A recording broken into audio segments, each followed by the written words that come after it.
How is a major scale formed?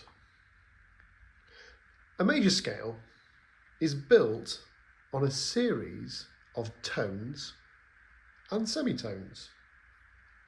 What do I mean by a tone? If I take middle C here and D,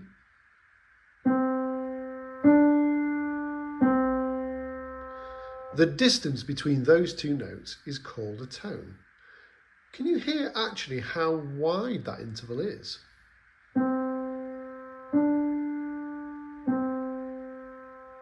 Even though they live next door to each other.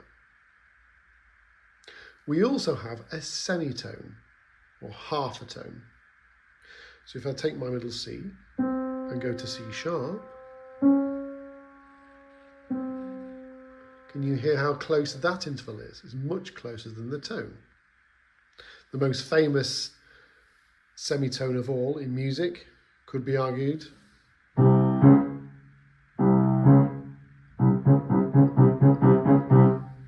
Name that film. So our major scale is built up on a series of tones and semitones. Let me demonstrate. If we take C major scale, so I go C to D, that's a tone. If I go D to E,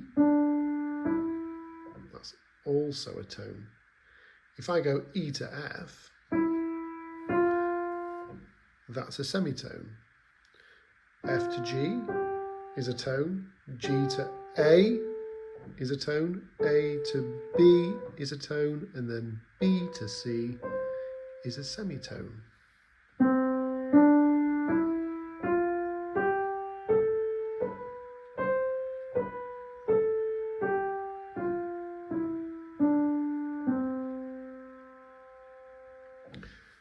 Tone, tone, semitone, tone, tone, tone, semitone.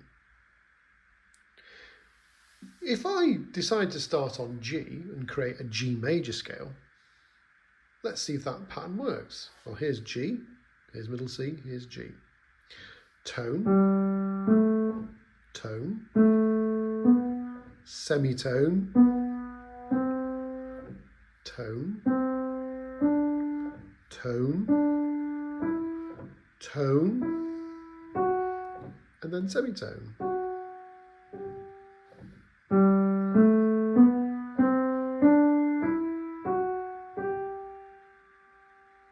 It's the same series of tones and semitones which create it.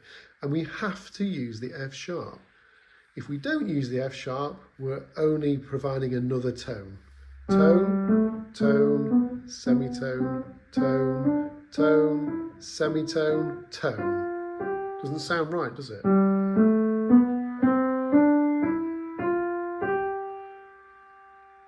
So we have to have F sharp as a semitone.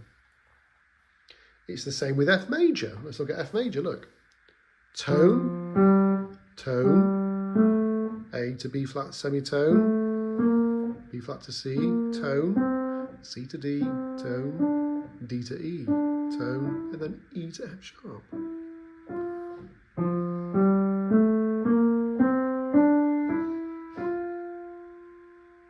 And that's how our major scales are formed.